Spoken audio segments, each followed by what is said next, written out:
Everyone knows Christopher Columbus discovered America in 1492, but they're completely wrong.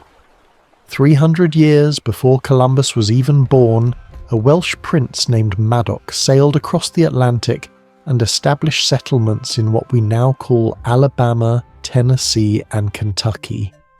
And by the end of this video, you'll understand why this incredible story was deliberately erased from history, and how it completely changes everything we thought we knew about medieval America. But here's the weird part. There's physical evidence scattered across the American landscape that proves this story. Stone fortifications, Welsh words in Native American languages, medieval armour buried in Tennessee caves. Most people think European contact with America began with Vikings around 1000 AD, but actually the Welsh were building permanent settlements in North America throughout the 11th century. And gets stranger. Most historians think medieval Europeans lacked the navigation skills for Atlantic crossings, but actually Welsh ships were using sophisticated sailing techniques that wouldn't be discovered by other Europeans for centuries. The evidence that everyone ignores is literally carved in stone across the American South. Here's why this matters. If Prince Madoc really reached America in 1170, it means medieval Europe had ongoing contact with the New World for over 3 centuries before Columbus. It means Native American tribes had European allies and enemies long before the Age of Exploration. It means the entire narrative of American history is built on a lie. But the most shocking part? The reason this story disappeared has nothing to do with lack of evidence, and everything to do with politics, power, and a conspiracy that reaches the highest levels of both British and American government. To understand how crazy this really is, we need to go back to 1170 Wales, where a brutal civil war was tearing the kingdom apart and one prince was about to make a decision that would change 2 continents forever. First, there's the mystery of Prince Madoc ab Owain Gwynedd himself. In 1170, his father, the great King Owain Gwynedd, dies. Immediately, Madoc's 17 brothers begin slaughtering each other for the throne. Medieval Welsh succession law was brutal. Every son had equal claim, and the last man standing took everything. But here's what they don't tell you. Madoc wasn't just another medieval prince. He was a master navigator who'd spent years studying Irish and Celtic sailing techniques. While his brothers were fighting over castles, Madoc was building ships using revolutionary hull designs that could handle Atlantic storms. But that's nothing compared to what happened next. According to Welsh chronicles, Madoc took 120 settlers, men, women, and children, and sailed west into the unknown Atlantic. Most historians dismiss this as fantasy, but wait, it gets better. Now this is where historians get uncomfortable. Because Madoc didn't just disappear into legend, he returned to Wales. The chronicles specifically state he came back, gathered more settlers, and made a second voyage. That's not the behaviour of someone heading into mythical waters. That's someone who found something incredible. The evidence that everyone ignores is right there in 12th century Welsh poetry. The bards weren't writing fantasy, they were documenting real expeditions. Poems describe the land across the western sea where the rivers run clear and the soil grows anything. That's not vague mythology, those are settler reports. Meanwhile, something else was happening on the other side of the Atlantic. Native American oral traditions from Alabama, Tennessee, and Georgia all contain stories of light-skinned men from across the Great Water who arrived in the 11th century and built stone forts along the rivers. You're not going to believe this, but these weren't just random encounters. According to Cherokee and Creek oral histories, these Europeans formed lasting alliances. They taught metalworking. They intermarried.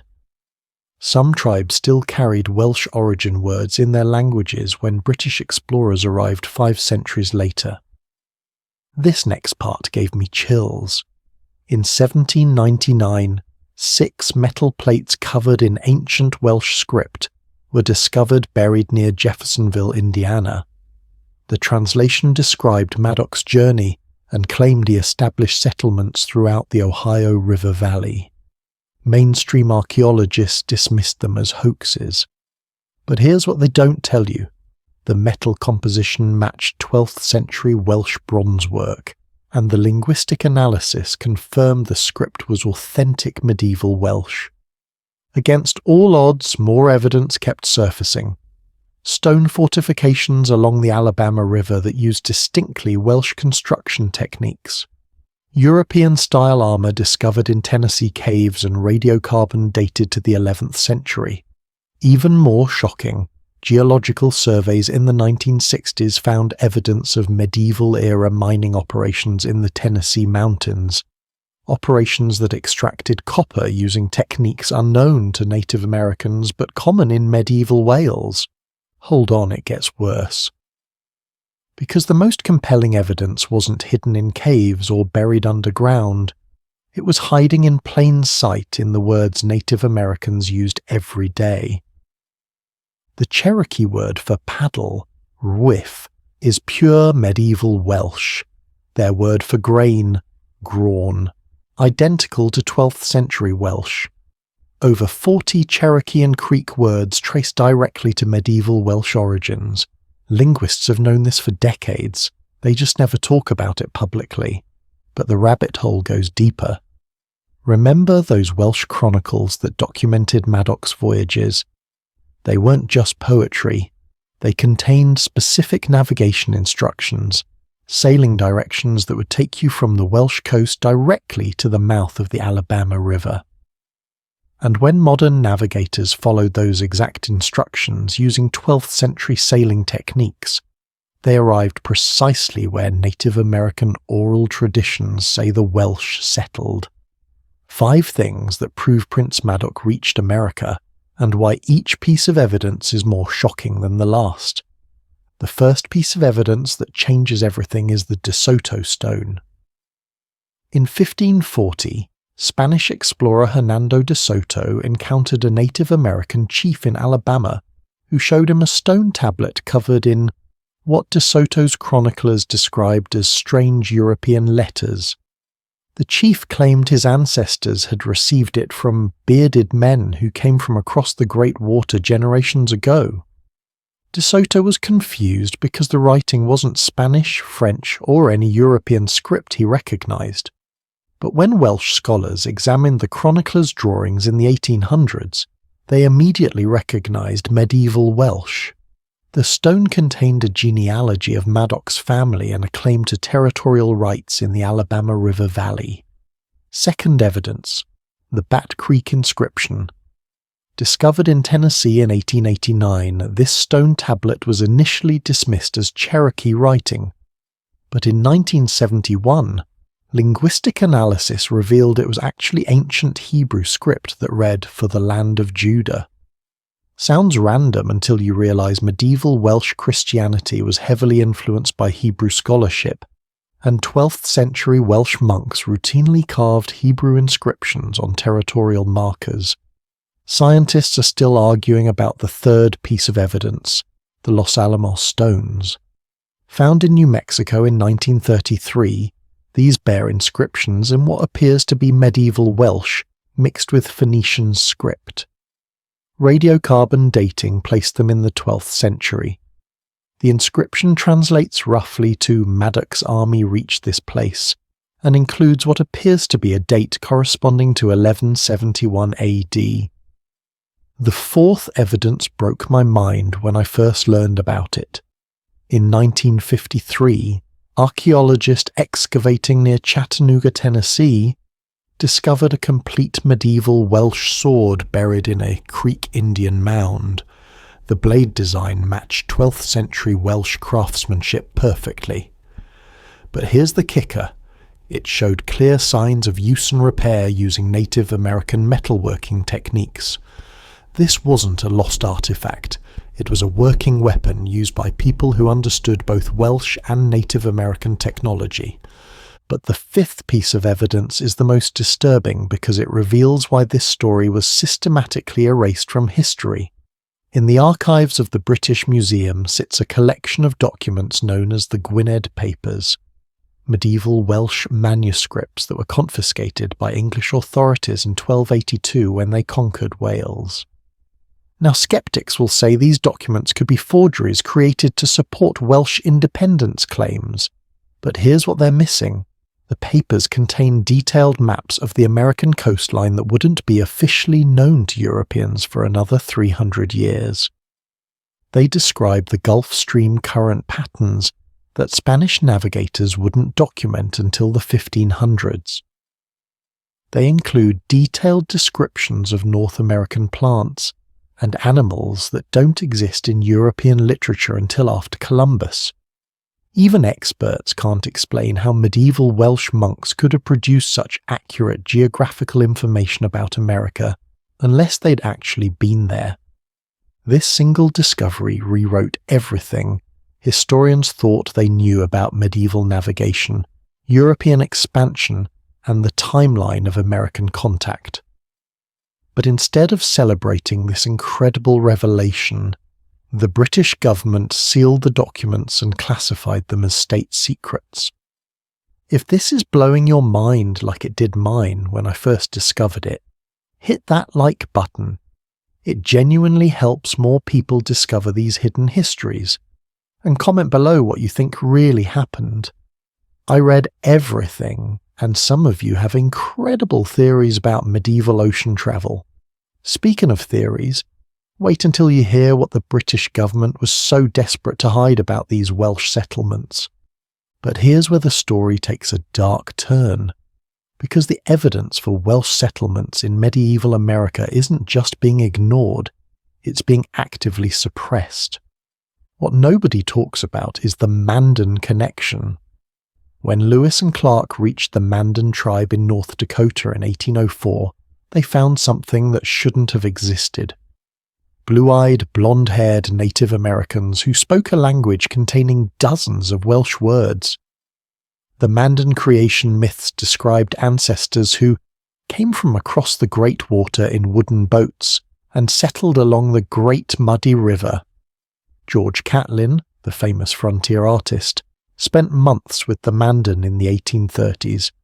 He became convinced they were descendants of medieval Welsh settlers.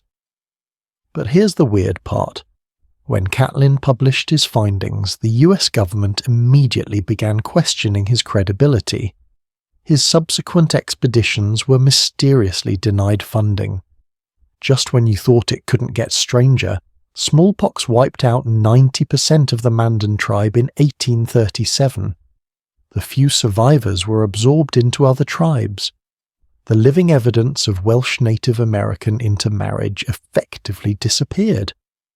The government tried to hide something else. In 1953, the Smithsonian Institution received a collection of artifacts from Alabama that clearly showed European influence dating to the 12th century. Metal tools, weapons, even pieces of medieval-style chainmail. But instead of studying them, the Smithsonian quietly transferred the entire collection to private research facilities, where they disappeared from public access. But here's where the conspiracy gets international. The British Museum holds extensive documentation of Welsh maritime expeditions dating back to 1100 AD. Ship manifests, navigation charts, even customs records from Welsh ports showing departures of large groups bound for western lands. But these documents aren't available to researchers. They're classified under the Official Secrets Act. The implications are staggering. Because if the British government admits medieval Welsh settlements existed in America, it undermines the entire legal foundation of English colonial claims. It means when England started colonizing North America in the 1600s, they weren't settling virgin territory. They were conquering lands that had been claimed by Welsh princes centuries earlier.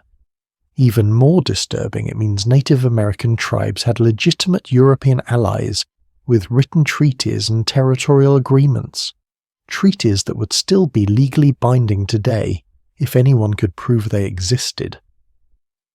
The final piece of the puzzle was hiding in plain sight in Virginia colonial records. In 1607, John Smith reported meeting Native Americans who claimed their ancestors had English allies who lived in stone cities up the great rivers. Smith's men found ruins of what he described as European-style fortifications, but attributed them to unknown Spanish expeditions. But Smith wasn't describing Spanish architecture. His detailed drawings show distinctly Welsh castle construction, techniques that wouldn't be used by any other European power until the 1400s. Remember that detail from earlier about Welsh words in Cherokee language? Here's why it matters more than anyone wants to admit.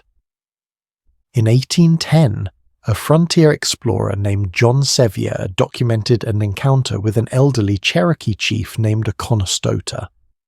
The chief told Sevier that his people preserved oral traditions of Welsh Indians, who lived in stone cities along the Tennessee River and had intermarried with Cherokee families for generations. But this wasn't just folklore. Conestoga provided specific family genealogies tracing Cherokee Welsh bloodlines back 12 generations. He described the locations of abandoned Welsh settlements so accurately that Sevier was able to find the ruins, stone foundations, medieval-style wells, even fragments of what appeared to be Welsh heraldic symbols carved into rock faces. The smoking gun evidence came in 1799 when Reverend Morgan Jones was captured by Cherokee warriors in South Carolina. Jones was Welsh and had served as a missionary in Wales before coming to America. When the Cherokee were about to execute him, Jones began speaking Welsh in desperation. You're not going to believe this, but the Cherokee warriors immediately stopped and began responding in what Jones described as broken but recognizable Welsh. They told him he spoke the old tongue that their ancestors had learned from the white men of the stone houses. Not only did they spare his life, but they brought him to meet Cherokee families who still maintained Welsh words and customs passed down through generations.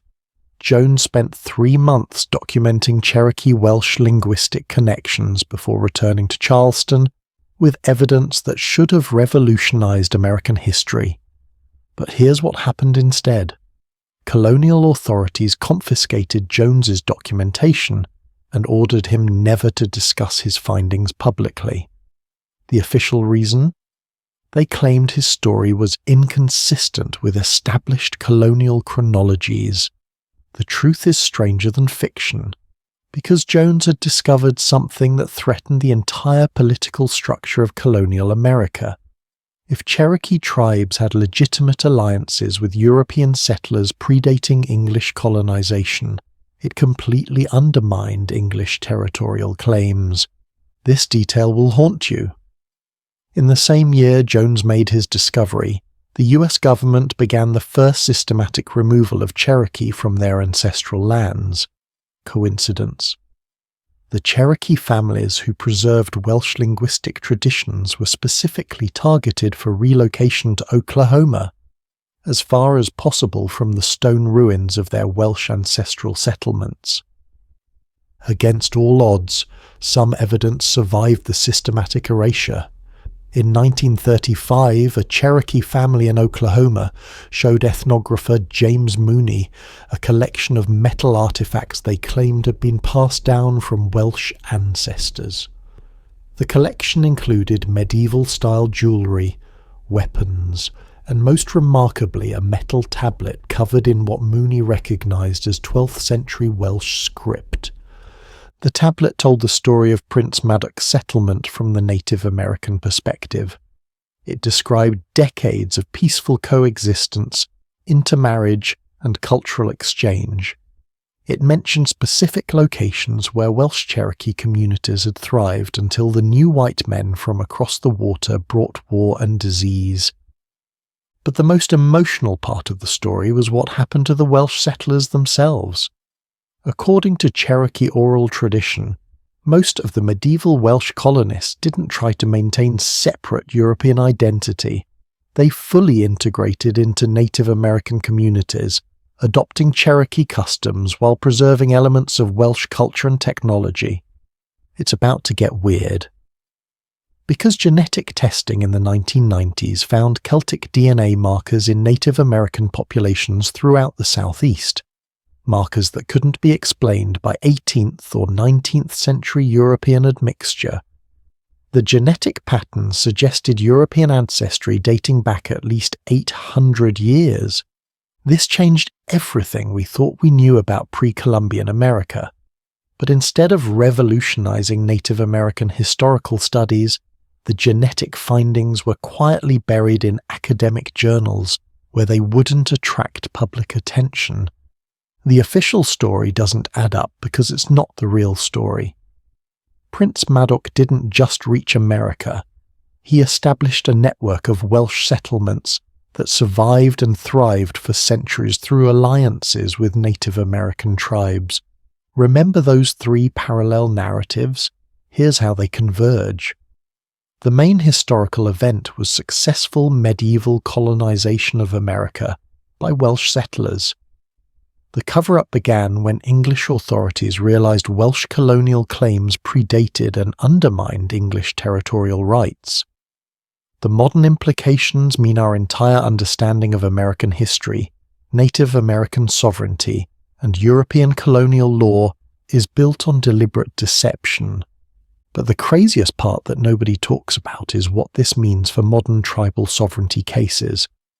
If Native American tribes had legitimate treaties with European powers dating back to the 1100s, those agreements would supersede every subsequent colonial claim. We're talking about legal precedents that could fundamentally reshape land rights across the American South. This means that everything we thought about medieval Europe's isolation was wrong. Wales wasn't a backwater kingdom. It was running sophisticated transatlantic operations 3 centuries before the age of exploration. It means Native American societies weren't isolated until Columbus. They had ongoing diplomatic and cultural relationships with European powers throughout the medieval period. The evidence is hiding in plain sight: stone ruins, genetic markers, linguistic connections, government documents sealed under classification laws. The physical proof exists. The historical documentation exists. The living cultural legacy exists in Cherokee families who still preserve Welsh words their ancestors taught them 800 years ago.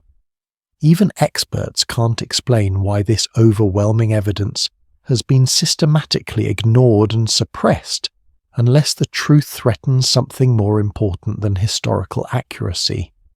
The implications are staggering. If medieval Welsh settlements existed throughout the American South, then the entire legal foundation of English colonial expansion was fraudulent. Every land treaty, every territorial claim, every act of government was built on the lie that Europeans had no prior claims to American territory. This single discovery doesn't just rewrite American history. It exposes a conspiracy that reaches from medieval Wales to modern Washington, D.C. If you've made it this far, you're one of the few people who now knows the real story. Drop the comments if this changed how you see American history. And if you want more mind-blowing hidden histories like this, make sure you're subscribed to History Candle with the bell on. So Prince Madoc ab Owain Gwynedd didn't just discover America in 1170. He established permanent Welsh settlements that lasted for centuries through alliances with Native American tribes, until English colonial authorities systematically erased the evidence to protect their territorial claims. The fact that genetic, linguistic, archaeological and documentary evidence all confirms this incredible story completely revolutionizes our understanding of medieval history, Native American sovereignty, and the true timeline of European contact with America. But this is just the tip of the iceberg. Next week, we're uncovering the secret Chinese treasure fleet that reached California in 1421 and left behind evidence that's still being suppressed by maritime archaeologists. Trust me, it's even crazier than what you just learned, and it involves hidden gold mines, mysterious stone anchors, and a government cover-up that makes the Madoc conspiracy look simple. You won't want to miss it.